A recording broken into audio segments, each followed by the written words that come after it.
This story is called Corduroy by Don Freeman.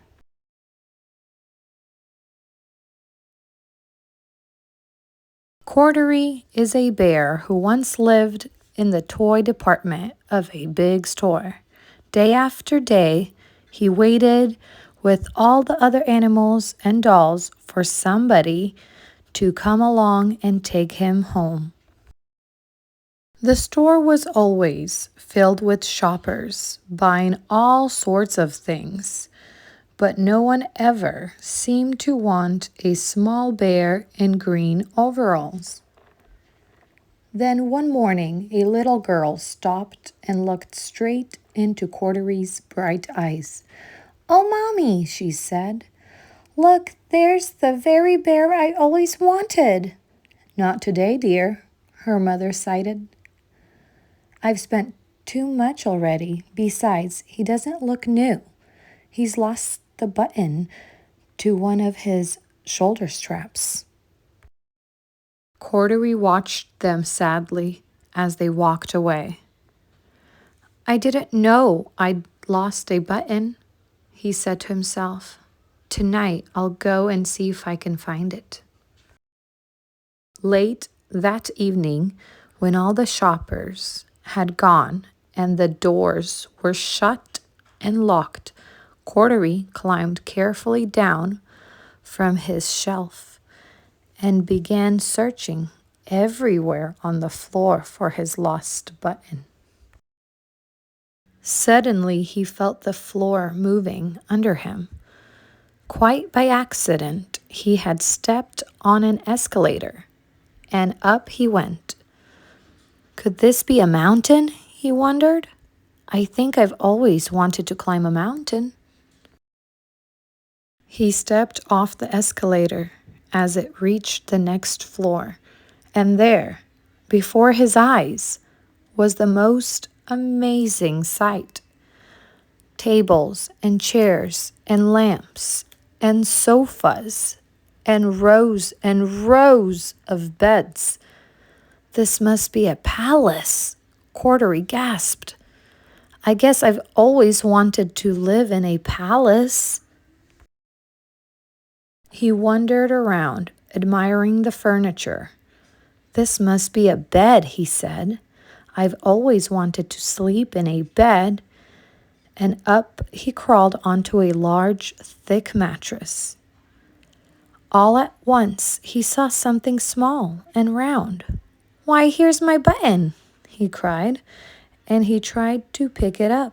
But like all the other buttons on the mattress, it was tied down tight. He yanked and pulled with both paws until pop! Off came the button, and off the mattress Corduroy toppled. Bang! Into a tall floor lamp. Over it fell with a crash.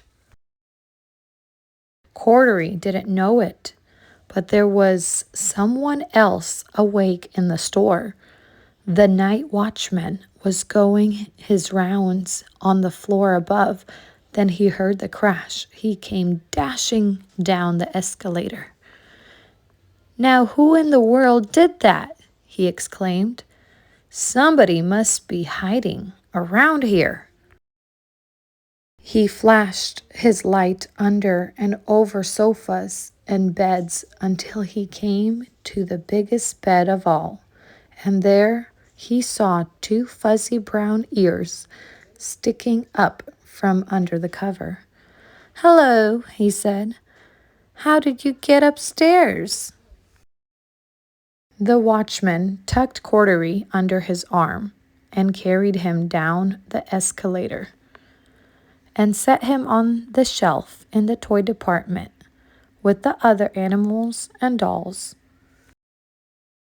Corduroy was just waking up when the first customers came into the store in the morning, and there, looking at him with a wide, warm smile, was the same little girl he'd seen only the day before.